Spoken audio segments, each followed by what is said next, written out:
Hello, everyone. It is October the 10th. The year is 2023. And since we are pretty close to Halloween, I've decided as of today through now and October 31st, I shall record a story around our Halloween theme. So today's book is Room on the Broom. One of my friends got this book for me, and a shout out to Robin. And she gifted me with this book, and I've never read it before. And she said she's talked to people who, teachers and lots of friends, and they read this to their students, have read this to their children. And I get the opportunity to share it with you today. So if you're familiar with it, great. If not, then come on along for the ride with me. And if you are familiar with it, let's go for a ride on the broom. It says Room on the Broom.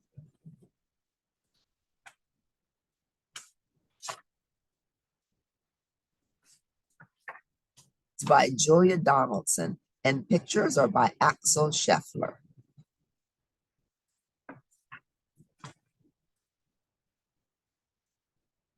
All right, here we go. The witch had a cat and a hat that was black and long ginger hair in a braid down her back. How the cat purred and how the witch grinned as they sat on their broomstick and flew through the wind. But how the witch wailed and how the cat spat when the wind blew so wildly it blew off a hat.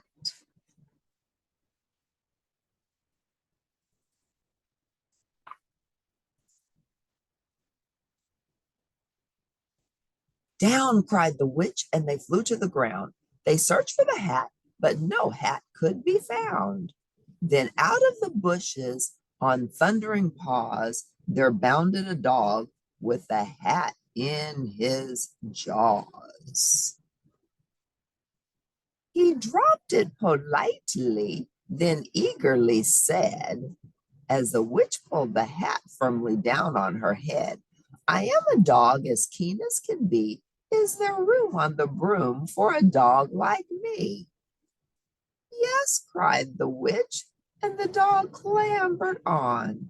The witch tapped the broomstick, and whoosh, they were gone.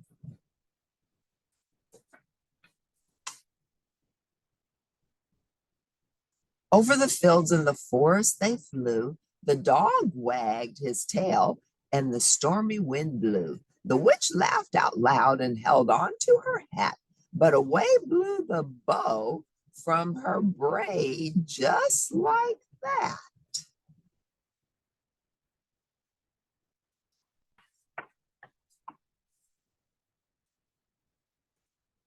Down, cried the witch, and they flew to the ground. They searched for the bow, but no bow could be found. Then out from a tree, with an ear-splitting shriek, there flapped a green bird with a bow in her beak. She dropped it politely and bent her head low, then said as the witch tied the braid in the bow, I am a bird as green as can be. Is there room on the broom for a bird like me?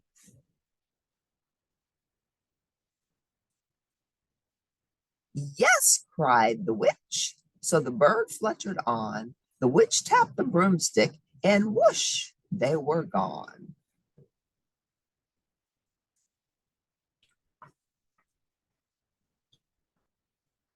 Over the reeds and the rivers they flew. The birds shrieked with glee, and the stormy wind blew. They shot through the sky to the back of beyond. The witch clutched her bow, but let go of her wand. Down, cried the witch, and they flew to the ground. They searched for the wand, but no wand could be found.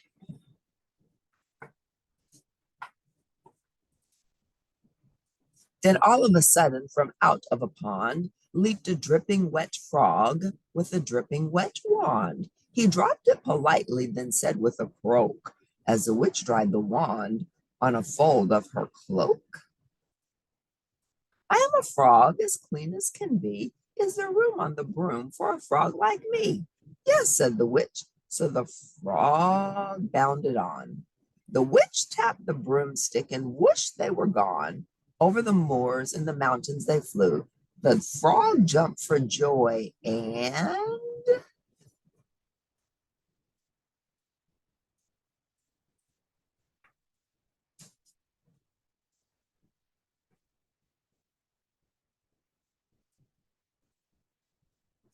the broom snapped in two.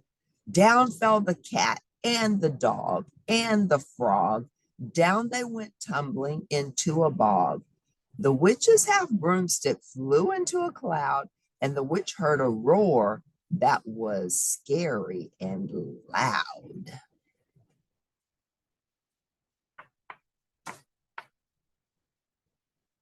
I am a dragon as mean as can be, and the witch with French fries tastes delicious to me. No, cried the witch, flying higher and higher. The dragon flew after her, breathing out fire. Help, cried the witch, flying down to the ground. She looked all around, but no help could be found.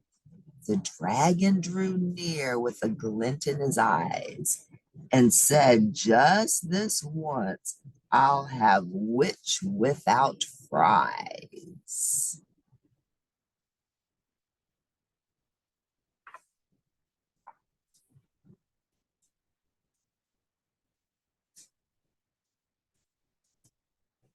But just as he planned to begin on his feast, from out of a ditch rose a horrible beast. It was tall, dark, and sticky, and feathered and furred. It had four frightful heads.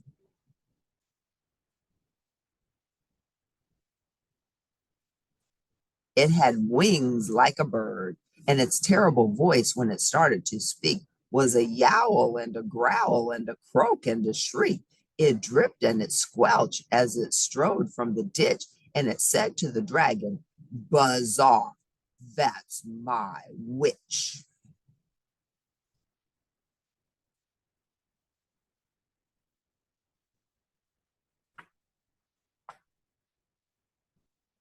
The dragon drew back and he started to shake. I'm sorry, he spluttered. I made a mistake. It's nice to have met you, but now I must fly. And he spread out his wings and was off through the sky. Then down flew the bird and down jumped the frog. Down climbed the cat. And phew, said the dog. And thank you, oh, thank you, the grateful witch cried. Without you, I'd be in that dragon's inside.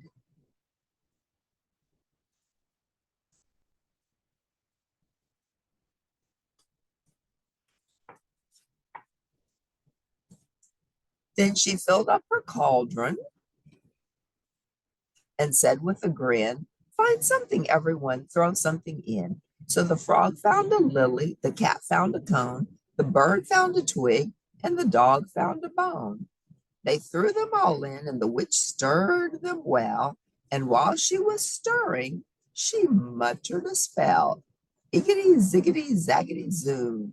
Then out rose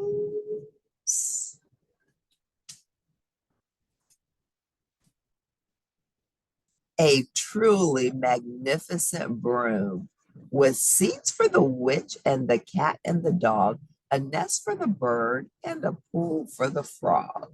Yes, cried the witch, and they all clambered on. The witch tapped the broomstick, and whoosh, they were gone.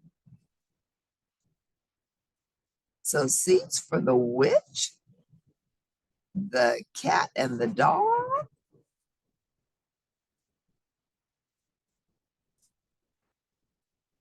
I don't see the nest for the bird. Where's our bird's nest? Well, I'm sure it's on there somewhere.